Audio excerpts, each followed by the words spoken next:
Yes, pelikulit. Pelikula mania. Akala ko pinalitan mo kasi Naz kasi pelikulit ka. So anyway, Direk Irene sabi niya, what made you write about OFWs from your usual romance materials? Actually, nung binigay sa akin yung konsepto, tapos parang nung nag-immersion, it's like, ay, at least hindi na pag-ibig na kwento. Pero syempre may pag-ibig pa rin, no? Pero it's a welcome change sa akin kasi matagal ko na talagang gustong magkaroon ng iba-ibang paths. Parang sobra akong privileged na makagawa ng kwentong ito. Mahirap, pero parang masaya na ibang at least ibang lane naman na pwede kong ma-explore. Kasi last ko nag-unsum Camp Sawi pa eh. So, parang, but Camp Sawi is also, syempre, mga sawi, mga broken-hearted. So, pag-ibig din yon. Pero ito, parang dealing with issues na parang mas-societal, diba? So, parang sobra kong happy. Sana marami pa. Yes, boss? Yes! Oo. The pressure. The pressure Fresh na siya. fresh. Totoo yung parang kinabahan nga siya kanina. Nako, successful to. And yung next question natin is from JM of Kumagkao. For Sanya. Sanya, would you do the same thing your character did if you were in the same shoes? Saan po doon? Saan po doon? Feeling ko, sandali, wait lang. Hindi ko rin alam. Kasi ngayon pa nga lang natin, hindi pa natin mapapanood sa premiere night pa lang. Pero siguro kung ako si Paris, magkaiba talaga kami ng personality. Si Paris kasi napakakikay, di ba? Bubbly, lahat-lahat, ganon. Pero siguro kung kaya kong isakripisyo yung sarili ko para sa taong magmamahal sa akin ng wala namang kasiguraduhan, hindi ko alam. Parang ako, mas pipiliin ko pa rin yung sarili ko. Gusto ko munang buo yung sarili ko bago ako magmahal. Oy! Wow! Diba? Baka may continuation pa yun, direct ka? May spin-off. Munti ka na nga ako mahulog eh. Sa upuan.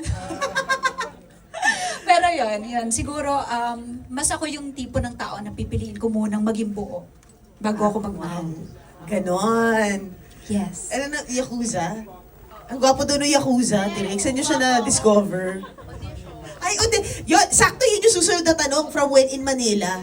Ayan, sa lahat daw ng cast, and of course, kayo, Direk Irene, Ted, sa process nito, no, was there auditions? Or did you personally had them in mind for this?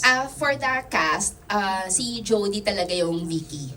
Siya talaga yon. And then from her, dun yung parang isip ng may kakaroon ng chemistry with her. So, yun. So, sa kanila, wala sila syempre audition, nag-pitch na kami, and hopefully, tanggapin nila. So, dasal-dasal yun. Nung tinanggap siya ni Miss Jody, Miss Jody kasi tawag ko sa kanya. Nung tinanggap ni Miss Jody, sumunod na yung mga iba na yes sila, parang ganon. So happy. For the Japanese cast, audition yon. Kasi nagpadala sila ng mga tapes, ganyan. Audition tapes, yes. Ang ganda ng chemistry ni Paris at ni ano. Oo, happy yung si Genji. Tapos yung Genji. kinikwento kanina ni Genji-san. si Genji-san. Genki Ito yung totoo niyang pangalan. Tapos theater siya. Taga-theater siya in Japan. Tapos nagbabike lang siya papunta sa location. Ay, ang cute. Oo, cute-cute niya. Tapos the day before, pinasakit niya yung ulo namin. Hindi, kasi meron siyang sa translation nung dialogue, parang bilang theater siya, sabi niya, this is not how we're gonna speak this. If we're former lovers, iba yung klase ng Japanese. If we're just parang ganito, there's like this old Japanese but if we have to be casual, and so panic si Ate Sanya. At 3 a.m., sabi niya, totoo po ba to? Papalit po lahat ng lights. Sabi kasi ni Genji. Ang haba pa naman ng mga linya nyo. Kasi after namin aralin yan, parang we have 1 month na pinag-aaralan namin talaga siya, yung una naming script ng Nihongo. Tapos pagdating namin doon sa Japan, nagpanik nga po kami kasi pinalitan lahat. As in, lahat ng sinasabi namin doon. And we only have 3 days to prepare for that mga sequences na ni Hongo. So panic po talaga kami ni Ate Jody. Grabe, napapalitan mo pala. Dahil pala Opo, sa ang kanya. dami naming sinasabi kasi na ni Hongo. So yun naman. Pero na-enjoy rin naman namin yun.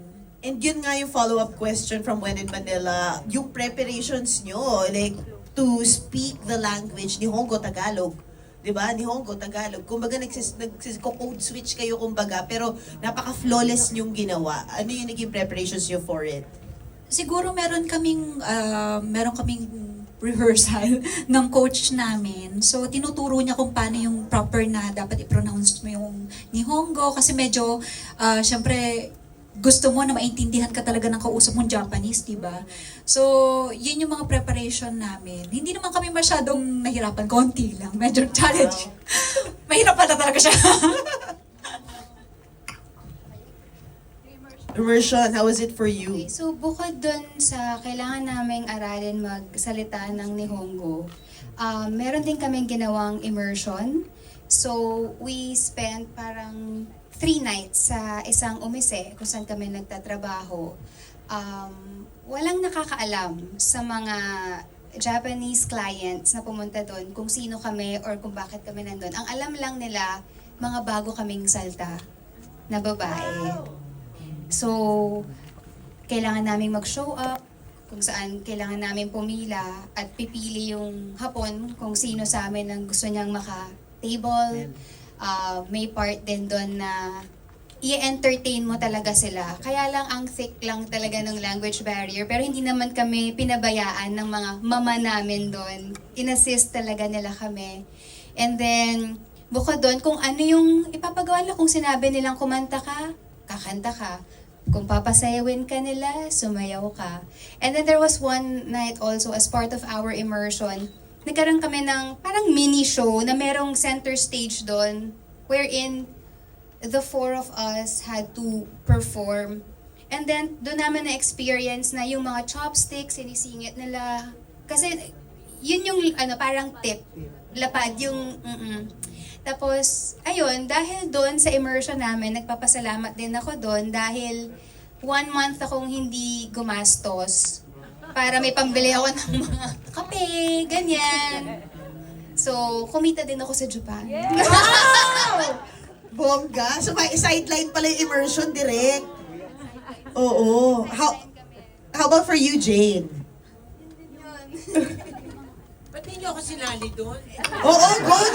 Miss Carmi, please Ba't add hindi niyo ako on. sinama doon sa gabing Ay, yun? yung sa immersion wala si Miss Carmi. Wala, kasi Oo. dapat ako yung Mama Sang, di ba? Si Mama Chari. Ay, yung immersion. Siyempre, una, meron akong sariling idea ni research. Kasi doon sa line, di ba parang parating bumabalik siya na, dancer ako noon, ganito, ganyan. So, talagang nag-research ako ng look, everything. Nag-prepare ako until nagpunta nga si Direk Irene and the stylist sa bahay. May mga pinili sila. Sabi ko, bakit parang modern na? Yung pala yung may real na mamasari sa Japan. And talagang naka-Gucci, naka-Louis Vuitton.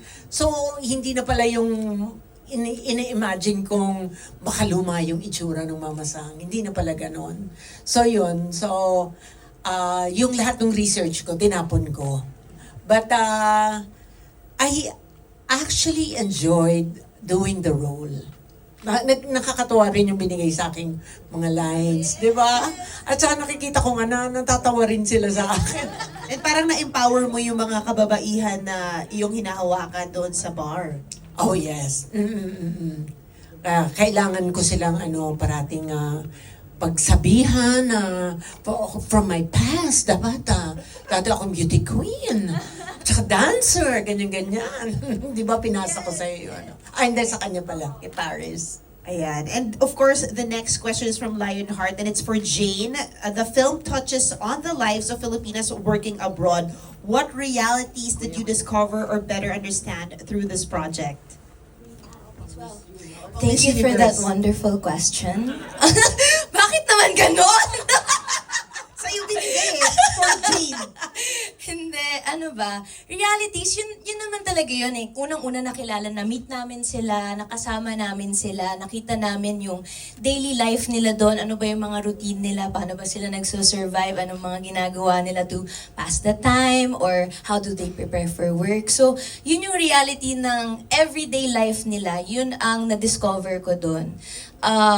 And yung contrast din, I think, nung pag nasa Omisi ka, ang ingay-ingay, ang daming sounds, ang daming music, may drinks, ganyan, daming chikahan.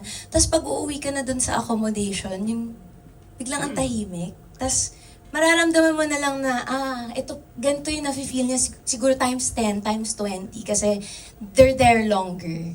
And they're doing it for a lot of reasons, their families na nasa Pilipinas pa, or for themselves, yung mga gusto nilang ma-achieve in life. So, nakaka-proud,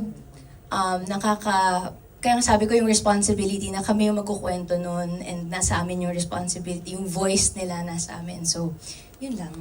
And I thank you. Yeah, very well said. And